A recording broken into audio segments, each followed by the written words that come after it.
Greetings from sunny Weston, Florida. Weston, the town. Kids are on spring break. Drove down to see some family and friends. Just getting a little situated. Birds are beautiful. Sun is beautiful. Coming from Connecticut, which I have heard that they had some snow yesterday. What are we in? April. So we're getting on the mid-April. Definitely feeling thankful for the sun right now. It's been a while since I've been wearing short sleeves outside. Start doing some chanting.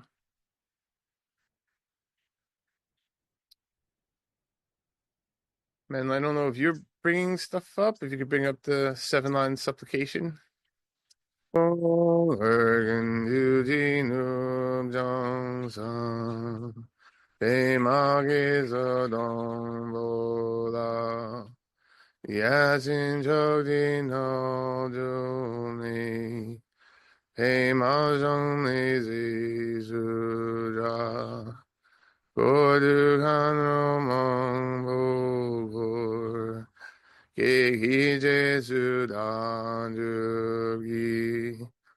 진지랍시색주소 구루페마시디온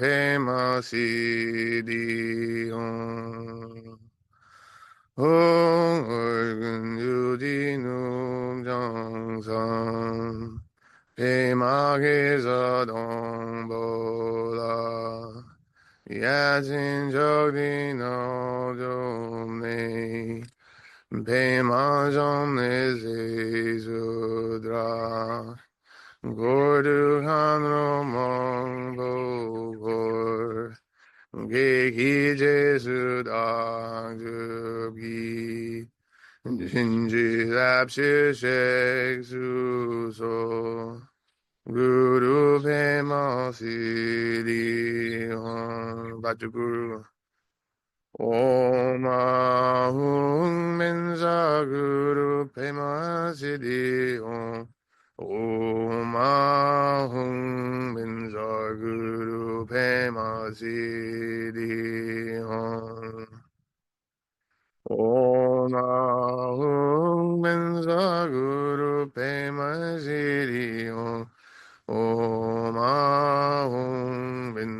구루페마시리온 오마흥멘사 구루페마시리온 오마흥멘사 구루페마시리온 오마흥멘사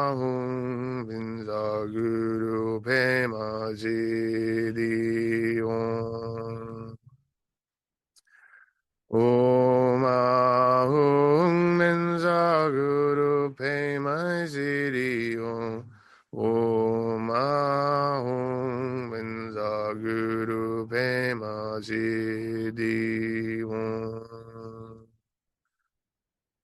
오마흥멘사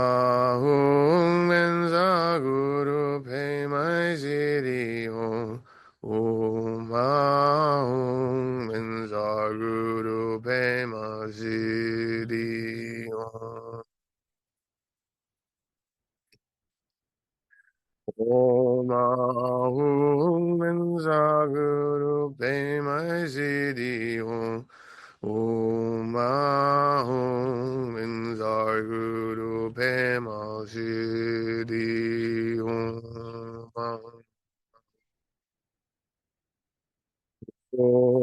오마흥멘사 구루페마시리온 오마흥멘사 구루페마시리온 오마흥멘사 구루페마시리온 오마흥멘사 구루페마시리온 오마흥멘사 구루페마시리온 오마흥멘사 구루페마시리온 Om.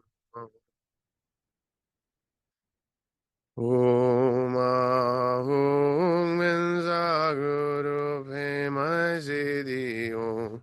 Om Ahum Mensaguru Pema Siddhi Om.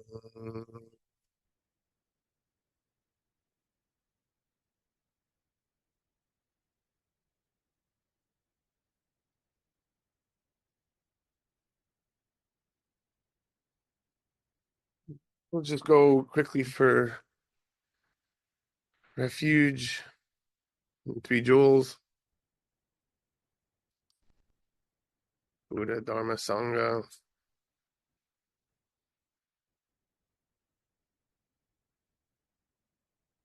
성이 저동적니 정남아 장츠 바드 당미 갑술지 닭이 진석이 배서 남기 요라 벤치 성기 주파쇼 성기 저동적니 정남아 장츠 바드 당미 갑술지 닭이 진석이 배서 남기 조라 벤치 성기 주파쇼.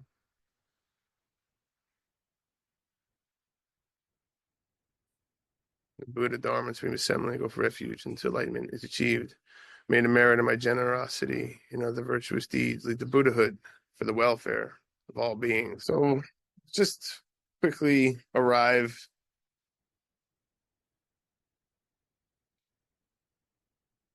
as if we came from somewhere else into the space of awareness that we were always in, from here to fully here, as Lama would say, as Lama Surya would say.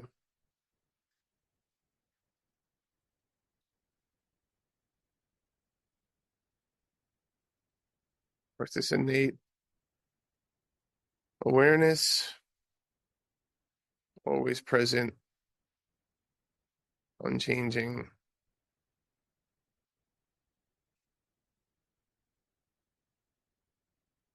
Just aware of all the flotsam and jetsam on the stream of consciousness. It's just arriving, finding spines loosely straight, upright.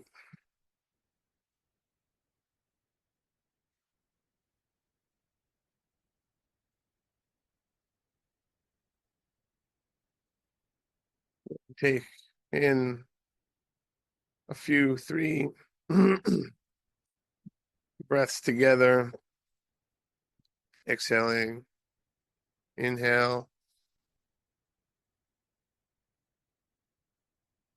briefly hold and release.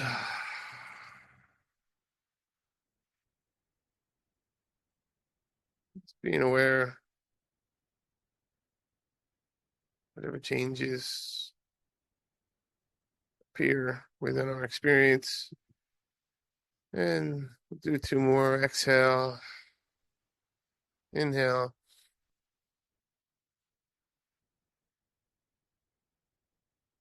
refold, and release.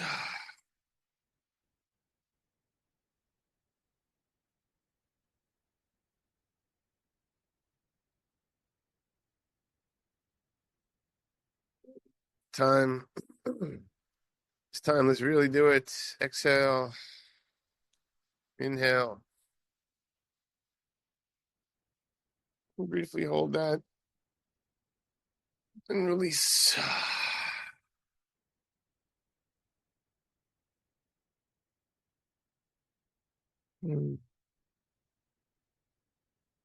Now, just becoming aware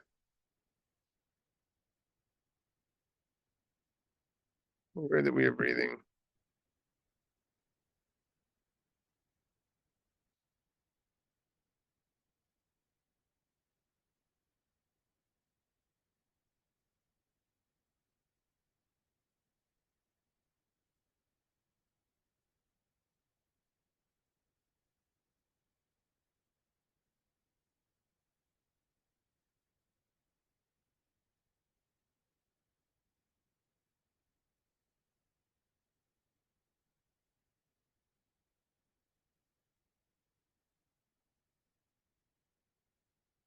Oh, just gently be aware of the breath on the end of the out breath. Just putting our primary sense of awareness there, not focusing so much, but just aware of the out breath, the end of it. And then on the in breath, just completely relax.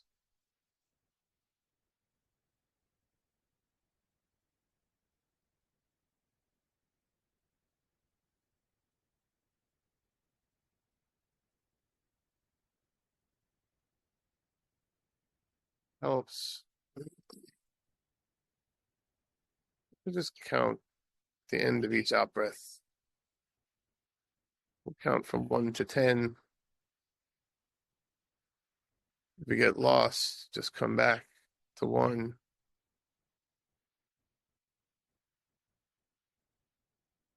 And when we get to 10, should we make it, just start again. Just gently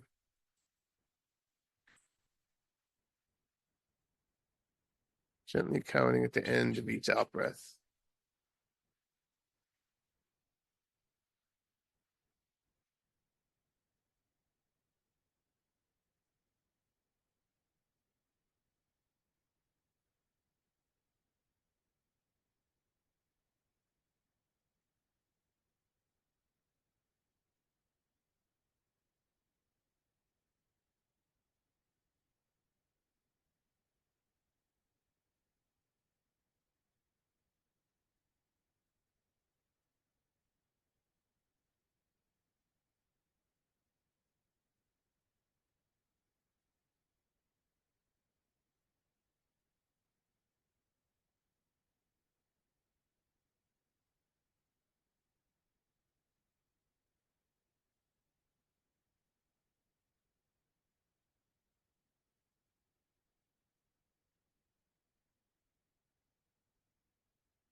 Not too tight, not too loose. Don't worry about what thoughts may come in between counting, as long as you count on the exhalation, the end of the exhalation. Whatever happens in between, just be aware of. Relax and be aware of. Not too tight, not too loose. As the Buddha said, the middle way. You wind the guitar string up too much, it pops. Too loose, doesn't make a sound.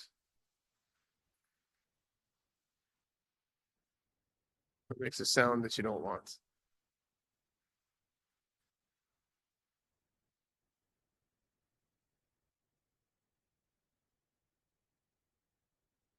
So we'll leave space here for one more cycle, counting the breaths.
Oh, we'll just let the counting go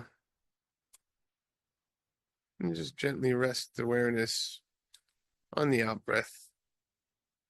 If you still count as you go, okay, no problem.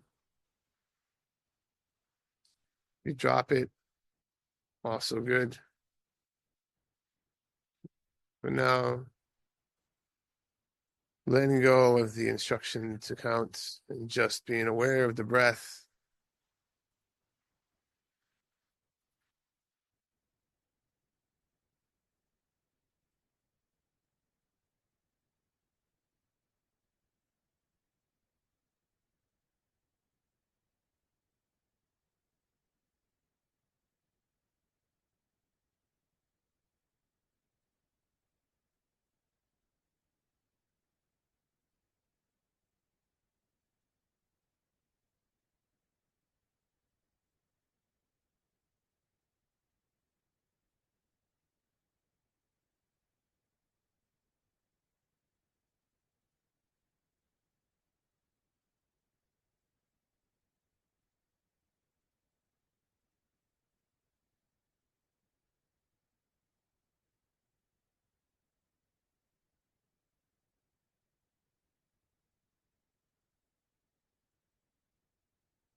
I'm going to let that go for a bit. Now let's just sit for a moment. Open awareness as it is.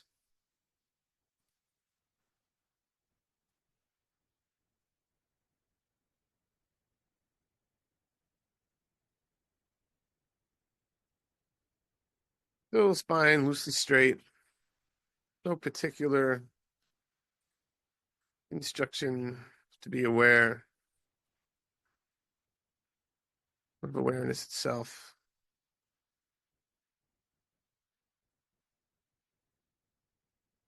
So awareness as it is, experience as it is. Just let it be.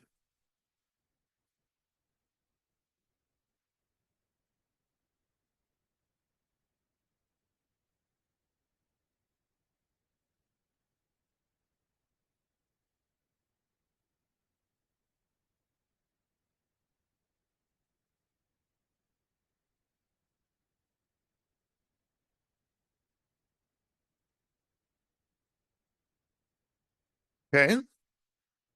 How was that for people? Sure, many of you have done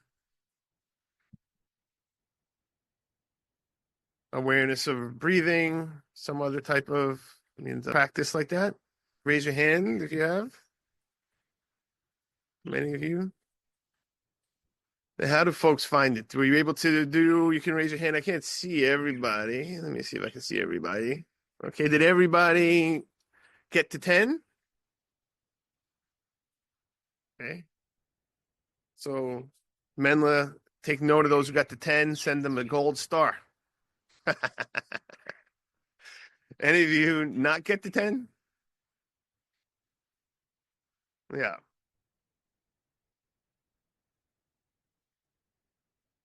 Good. Either one, good. If you didn't get to 10, what's the good thing about not getting to 10? Anyone want to say what might be a good reason if they didn't get to 10 and they're speaking it? I need more practice. Because it's all good.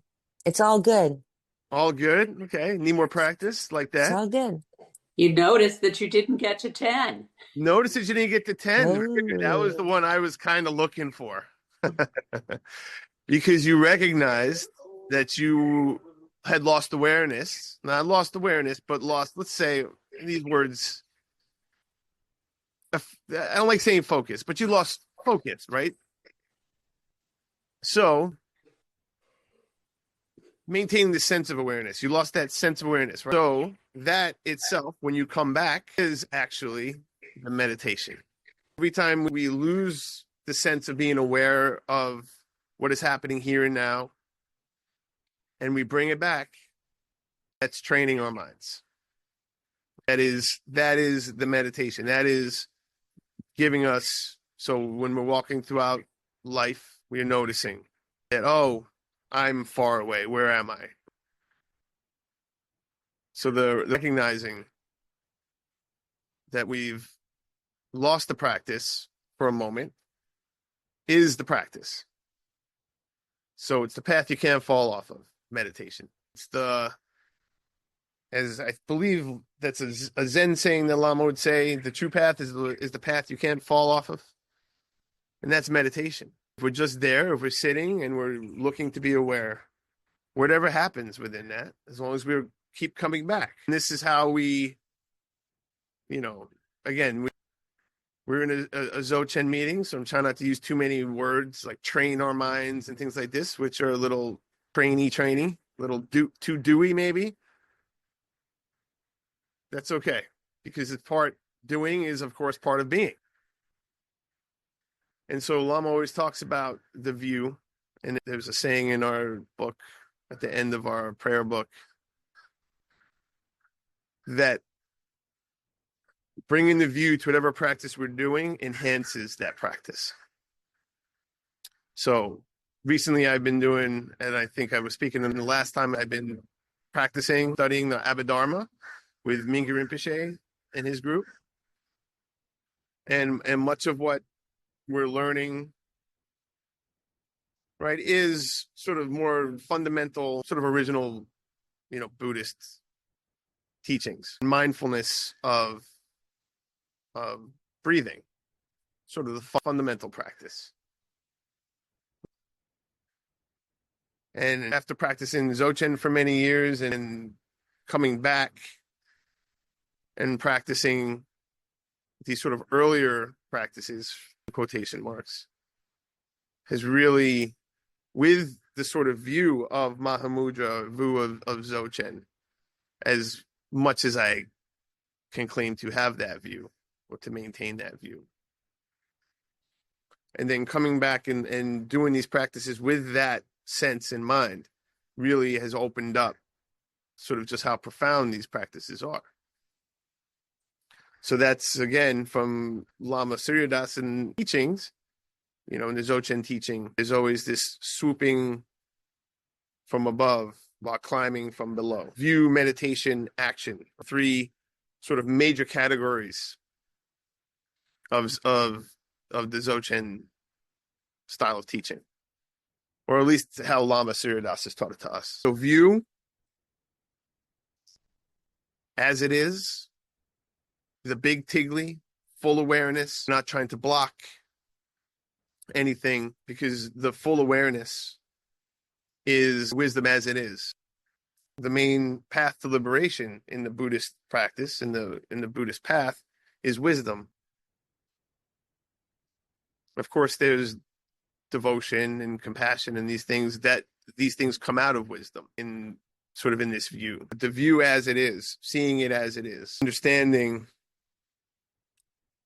as much as we can, trying to grok what our experience is, not to be beguiled and to be fooled by our ideas of what our experience is, ideas of what the world is. I had an interesting, it was a conversation yesterday. Well, I'll explain it like this. So I was recently in November-ish, after about 8 or 9 years, I've been a vegetarian, and I started eating meat again.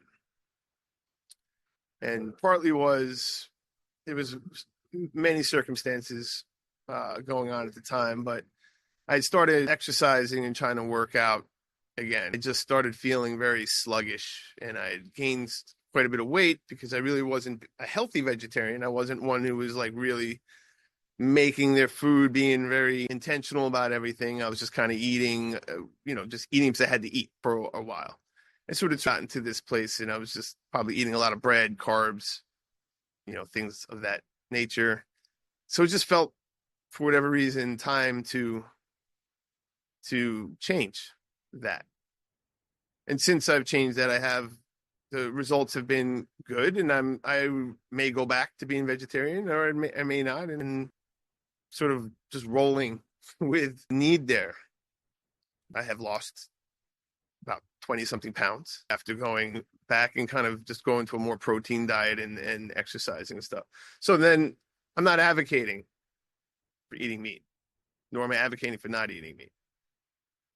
But when I said this to my wife's father, my father-in-law, he's Greek, very old school Greek. And the idea of, I'm sure, when I went vegetarian, he was like, oh, okay, vegetarian. Okay. Yeah, sure. When I said, oh yeah, you know what? I'm actually eating meat again. He goes, oh, Peter, that's great. Thank you. Welcome to the real world. Welcome back to the real world, he says. And I found that interesting. Okay, back to the real world. In a sense, I knew exactly what he was saying because it was, in a sense, it was a feeling that I had of why I kind of went back to eating meat, was something about this sense of the real world. And then, interestingly enough, we were in Florida, as I mentioned earlier, and Irene's aunt's husband, Nasi, very nice guy, also Greek. He was like, oh, well, a vegetarian. He has a store here in Hollywood, Florida. And it's, they're just giving us food. They're giving us all this stuff. And he's like, oh, Peter, we have some vegetarian stuff because he remembers me being vegetarian. I was like, oh, actually, I'm not vegetarian right now. So, I'll have some chicken or whatever. And it's like, oh, very good. So good. Welcome back to the real world.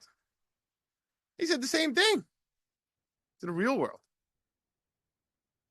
And it's got me wondering, as I was about to do this today, well, what the hell is the real world?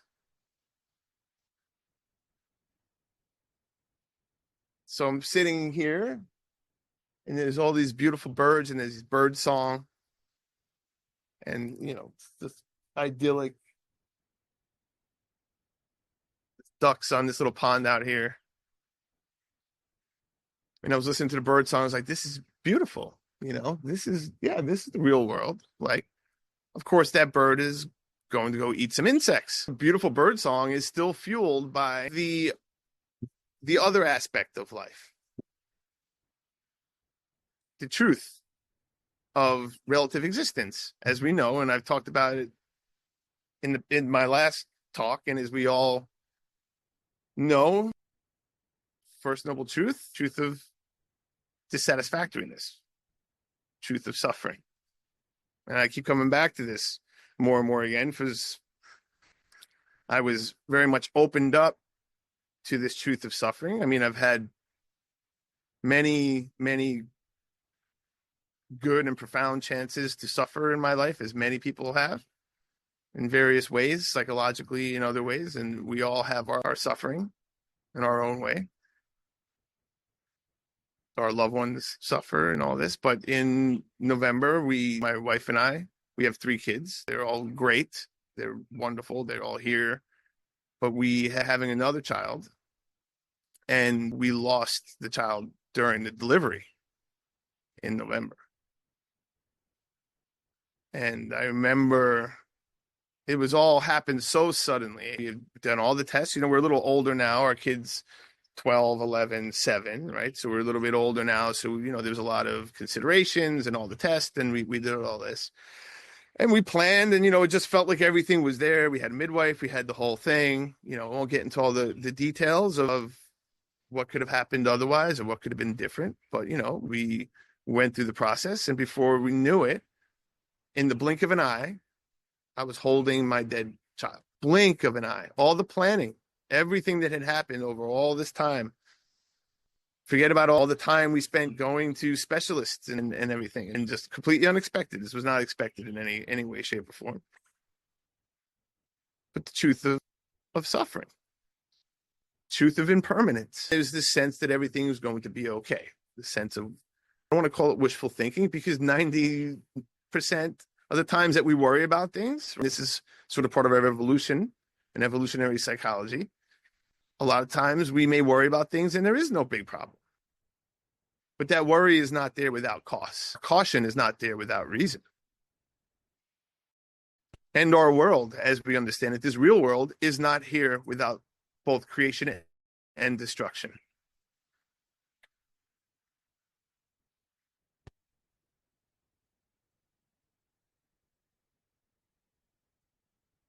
So the wisdom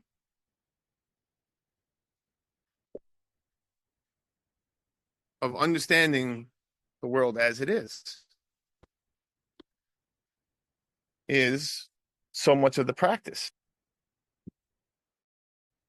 I had to go into the shade. I think my computer's about to melt in the sun. So actually, it was interesting. Lama Surya Das had sent something yesterday that was interesting. This sort of ties into this. And, typically me, as I think our minds are like synthesis machines, right? That's kind of their function. We are constantly taking in information and, either consciously and mostly unconsciously, we're processing all sorts of information and creating little, modules of experience that come up when situations arise. Part of meditating, part of the practice is just being aware as all these things arise. And we start to realize just how synthetic, in a sense, our view of the world is, how much it is formed by our different experiences. In traditional terms, we call it our karma and klesha.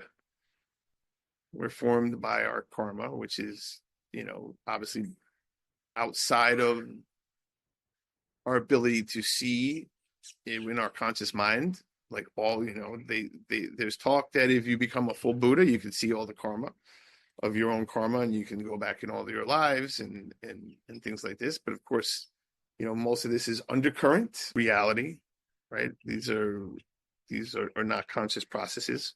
And then our klesha, our ignorance, desire, anger, hatred. Sort of traditionally, there's 3 or 5 kleshas, depending on what you're studying, and all the myriad of different things that come off of there. So part of my practice has always been just sort of naturally, as I've been sort of curious about, why things happen in the world, why things happen in my life. One of the things when I first started practicing that I started seeing all the time is just how events in my daily life were all being created by the events prior to them, and just seeing just sort of the interwoven, interconnected nature of our lives, of our experience. And this oftentimes, and that is the way it is. And oftentimes, if we're not being mindful, we find ourselves like, in an accident, as Lama would say. We find ourselves in some kind of situation. We're like, well, how did this happen? Why did this happen? But it's all unfolding from karma and from the kleshas of our own, and how these intermingle. And then all the choices and everything that is made, they're all building on top of each other. Right? So there are real, in a sense, no accidents, at least in this view. Being able to understand the interconnected, interwoven nature of experience would be considered part of wisdom, of being able to realize sort of why we are where we are to some degree. We can't truly know all of that. And where our actions, where our thoughts, where our feelings may land us, in the future, should we pursue any given path or what have you. So this was all a long way of saying, like, oftentimes when things are happening and other little tidbits of information are interjected into my daily life, I consider them as part of the fabric of the moment that I'm in. And that one being this, that Lama sent to a couple of us yesterday. And I guess it was written by Dilgo Khyentse Rinpoche, which is a great master one that Lama Surdas actually had trained with. He is now dead. I believe he died in the 90s, but wrote many books, trained so many people, started, was one of the first to start teaching along with Kanjur Rinpoche, Westerners, and to put on 3-year retreats. So he's in our lineage, he's a very important sort of contemporary master. And he writes here, such are the results of Tonglen. When the disciples of Adzam Drugpa practice giving and taking, or Tonglen, as is called in Tibetan. And are people familiar with Tonglen on here? People, yeah, most people, yeah. So it's a practice, for those of you not, it's a practice of giving and taking, in the sense it's a meditation, sort of contemplation practice, where we look to replace take everything that we have good, we try and give it to others, and all the suffering that people have in the world, we try and take it on ourselves. This is a practice, a way of reorientating ourselves to others, in quotation marks. So it's a way of looking to purify the suffering of others and to put them before ourselves. There's more to it than that, but that's the basic practice. So when the disciples of Adzam Drugpa practice giving and taking, or Tonglen as it's called in Tibetan, they would do so thinking especially of people who had committed many heavy negative actions. And it often happened that if they had previously gained some experience in meditation, their understanding would become clouded and they would feel that their obscurations had increased. Should signs like this occur, however, they are not to be taken as indications that future suffering is in store for us. Throughout his life, Geshe Karak Gumchong prayed, "May I be reborn in hell in the place of those who have accumulated sinful actions." He would repeat this prayer day and night.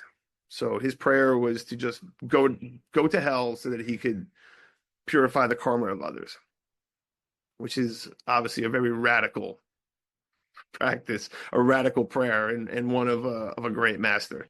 But just before he passed away, he said, "My prayers have not been fulfilled, for it seems that I am going to Dewachen." It's like a Pure Land, I believe, Debbie, right? A Pure Land. Dewachen is a heavenly realm that you can go to if you practice well and follow the precepts and things.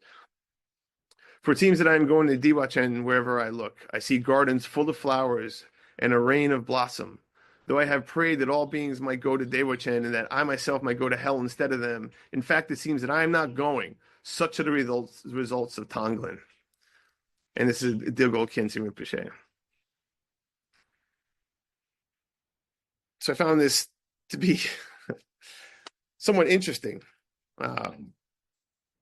as we do this practice, and as we are looking to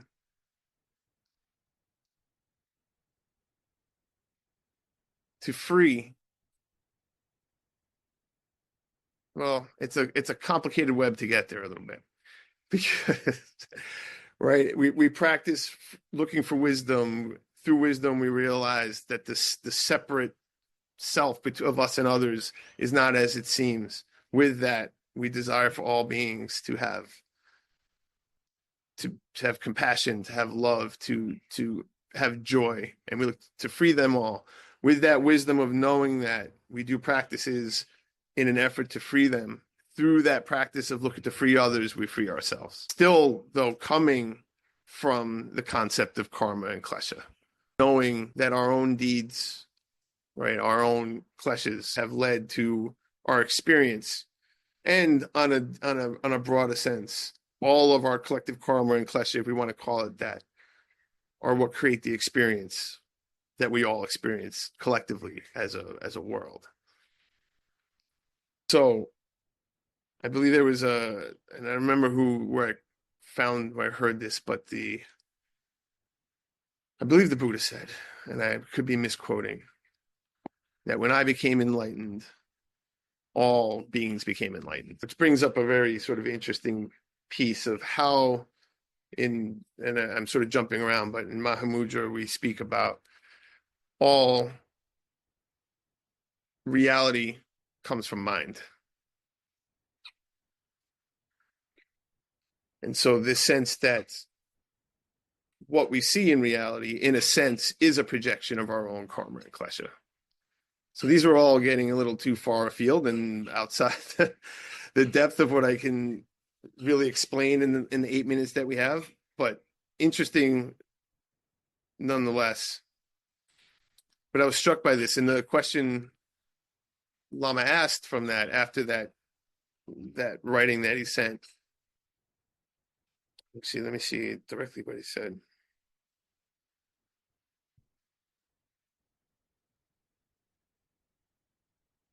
Said, any thoughts about heaven and hell in Buddhism?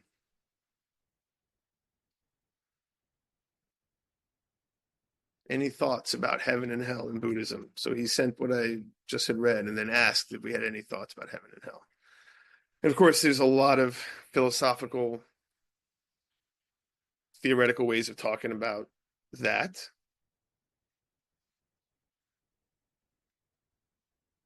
Again, beyond my scope, but something to think about, perhaps, heaven and hell in Buddhism.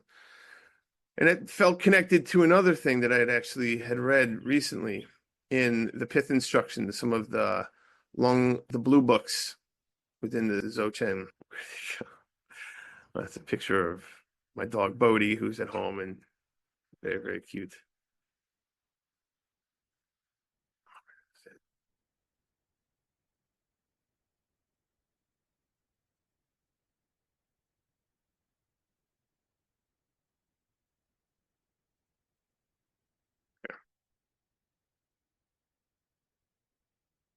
So I believe it's the Treasury of Pith Instructions, Logchen Rabjam.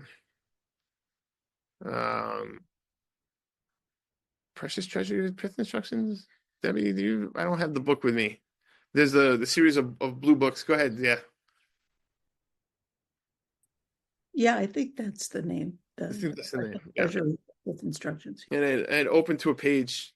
Just I like to have that book in front of me before I meditate sometimes, just open to a random page and see what comes up. And this one has just sort of struck me the day I had it.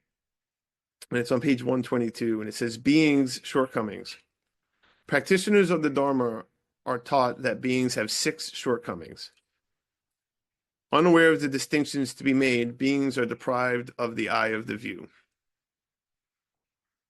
So they don't realize there's something to look for, right? If you don't know there's something to look for, you don't look. I mean, it's ignorance, basically, what we were talking about. Plagued by the constant wants and needs, they're deprived of the ally of spiritual practice. This is desire, or however you want to talk about it, attachment. These are the basic Buddhist teachings. And then he goes on to say, they have no mentor, a guide for the blind who can lead them to liberation.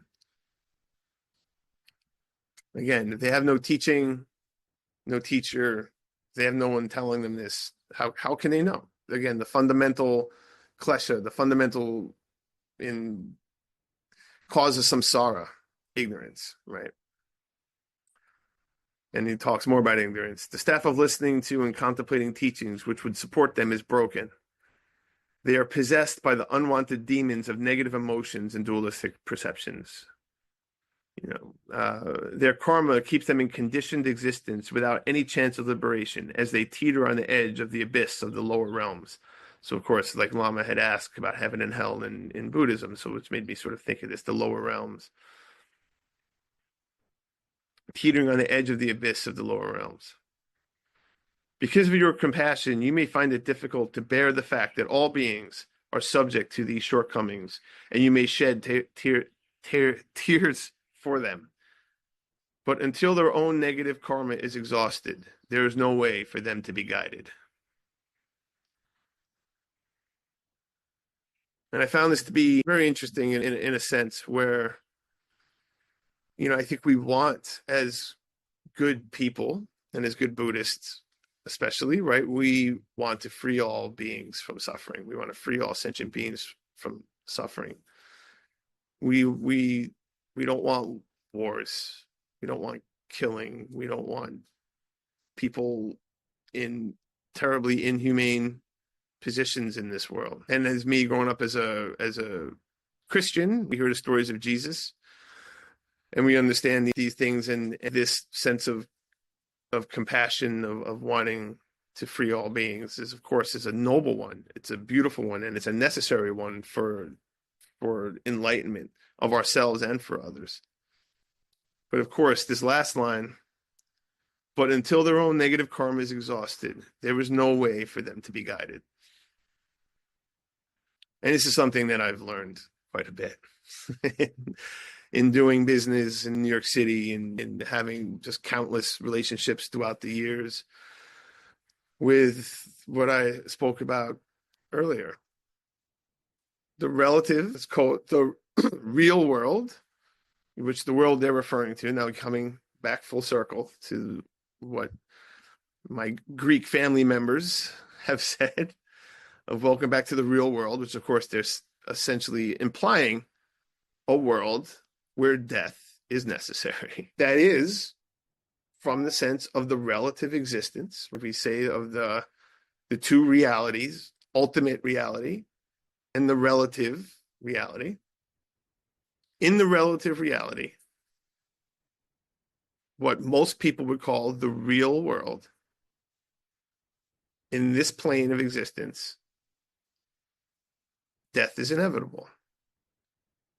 Impermanence is the truth. These are the truth of this reality.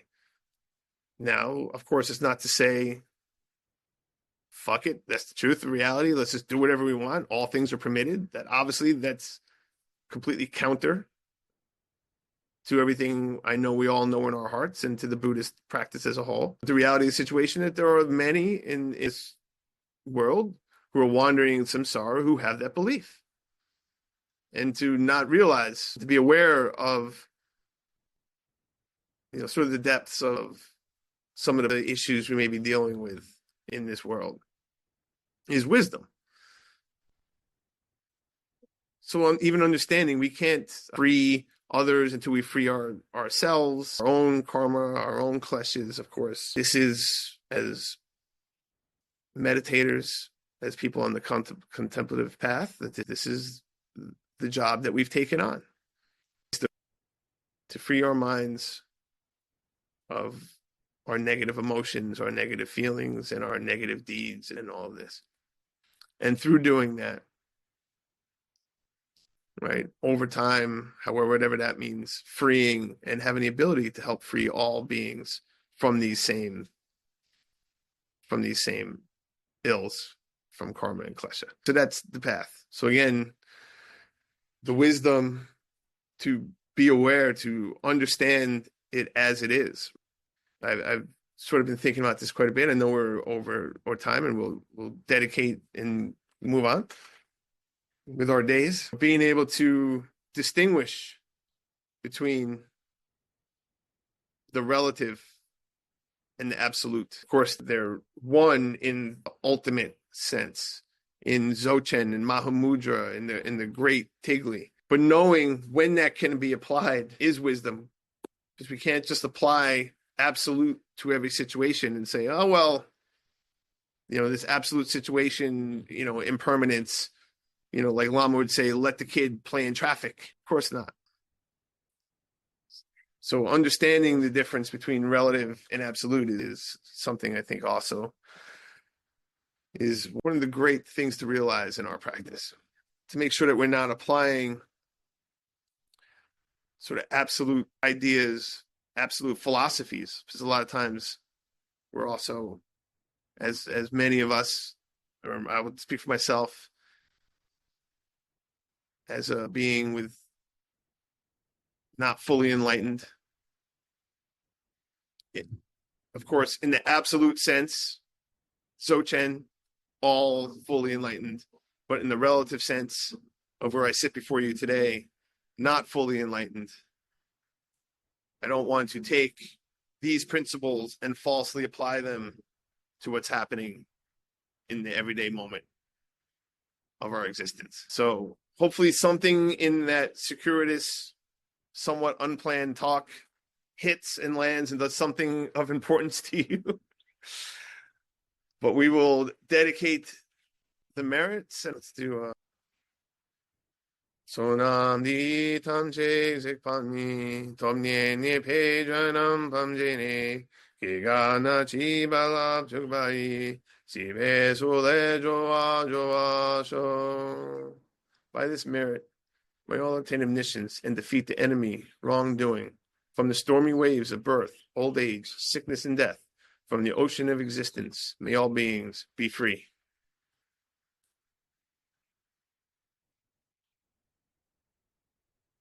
All right. Thank you, everybody. See you soon.